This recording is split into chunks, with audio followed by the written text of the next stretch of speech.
ন্যায়সূত্রে মহর্ষি গৌতম প্রত্যক্ষের লক্ষণে অব্যাপদেশ্যম এই শব্দটি কী অর্থে ব্যবহার করেছেন? তো মহর্ষি গৌতম হচ্ছে ন্যায়সূত্রে প্রত্যক্ষের লক্ষণে অব্যাপদেশ্যম এই শব্দটি তিনি ব্যবহার করেছেন। এখানে দেখো দেশাম করা আছে, আকারটা কেটে দেবে, তালবস্যায় জফলা যে আকার রয়েছে সেটা কেটে দিও। তো তিনি হচ্ছে এই অব্যাপদেশ্যম এটি নির্বিকল্পক অর্থে ব্যবহার করেছেন। অব্যাপদেশ্যম এই শব্দটির অর্থ কী না, ব্যাপদেশ্য মানে হচ্ছে প্রকাশযোগ্য, অর্থাৎ যেটাকে আমরা ভাষায় প্রকাশিত করতে পারি, আর অব্যাপদেশ্যম মানে হচ্ছে যেটাকে আমরা ভাষায় প্রকাশিত করতে পারি না। তাহলে নির্বিকল্পককে হচ্ছে আমরা ভাষায় প্রকাশিত করতে পারি না, সেটাই তিনি বলেছেন।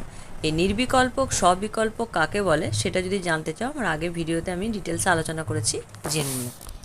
ন্যায়সূত্রে মহর্ষি গৌতম প্রত্যক্ষের লক্ষণে ব্যবসায়ত্মক এই শব্দটি কী অর্থে ব্যবহার করেছেন? ব্যবসায়ত্মক অর্থাৎ হচ্ছে সুনিশ্চিত জ্ঞান যখন দেওয়া হয়, যেখানে কোনো সন্দেহ থাকে না যে জ্ঞানটার মধ্যে। তো এখানে তিনি সবিকল্পক প্রত্যক্ষকে বুঝিয়েছেন ব্যবসায়ত্মক বলতে। নির্বিকল্পক প্রত্যক্ষকে জ্ঞানের অন্তর্ভুক্ত করার জন্য গৌতম প্রদত্ত প্রত্যক্ষের লক্ষণে যে শব্দ নিবেশিত হয়েছে সেটি কি? সেটি হচ্ছে অব্যাপদেশ্যম। দেখো প্রথম কোয়েশ্চেনটার সঙ্গে তাকে সিমিলারিটি একই রয়েছে। ওখানে হচ্ছে অব্যাপদেশ্যম কথাটি কী অর্থে ব্যবহার করা হয়েছে? নির্বিকল্পক অর্থে। আর এখানে আবার বলা হচ্ছে যে নির্বিকল্পককে অন্তর্ভুক্ত করার জন্য কোন শব্দের ব্যবহার হয়েছে? অব্যাপদেশ্যম। তাহলে একটু ঘুরিয়ে দিলেই দেখো কোশ্চেনটা যেন অন্যরকম মনে হচ্ছে, কিন্তু অ্যান্সার একই। প্রকার বিযুক্ত প্রত্যক্ষ বলতে কি বোঝায়? প্রকার মানে হচ্ছে বিশেষণ, তাহলে এই বিশেষণ বর্জিত যে প্রত্যক্ষ তাকে বলা হয় নির্বিকল্পক প্রত্যক্ষ।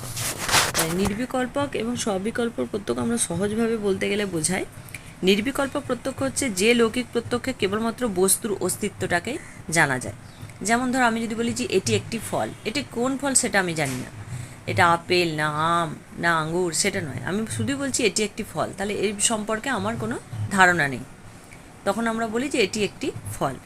কিন্তু যখন আমরা প্রকার যুক্ত অর্থাৎ বিশেষণ যুক্ত করে আমরা বলি যে এটি হচ্ছে, এই ফলটি হচ্ছে আম, তার মানে কি আম আমি আগে খেয়েছি, আম সম্পর্কে জানি, এই আম এবং এটি খেতে মিষ্টি।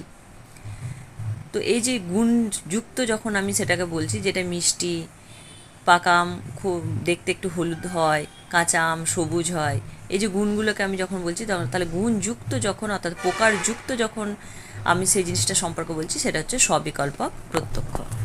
আর প্রকার শূন্য অর্থাৎ বিশেষণ শূন্য যেটা, সেটা হচ্ছে নির্বিকল্পক প্রত্যক্ষ।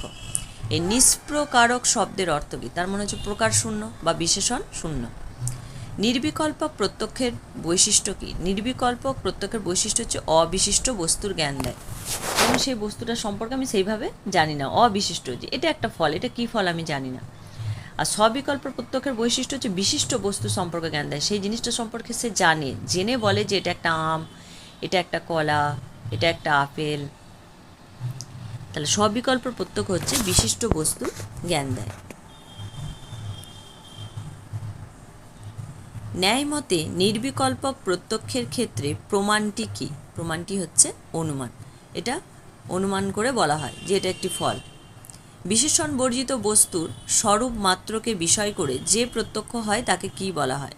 তাহলে যে বিশেষণ বর্জিত বা প্রকার বিযুক্ত অর্থাৎ তার গুণ সম্পর্কে আমি না যে জানি না, সেই সম্পর্কে যে প্রত্যক্ষ হয় সেটা হচ্ছে নির্বিকল্পক প্রত্যক্ষ। নিষ্প্রকারক জ্ঞানকে কি বলা হয়? নির্বিকল্পক বলা হয়। যে প্রত্যক্ষ জ্ঞানকে প্রমা বলা যায় না, আবার অপ্রমাও বলা যায় না, সেই প্রত্যক্ষ জ্ঞানকে কি বলা হয়? সেটা হচ্ছে নির্বিকল্পক প্রত্যক্ষ। তাহলে এই কোয়েশ্চেনগুলো তোমরা করে নিও। আজ এখানেই শেষ করছি।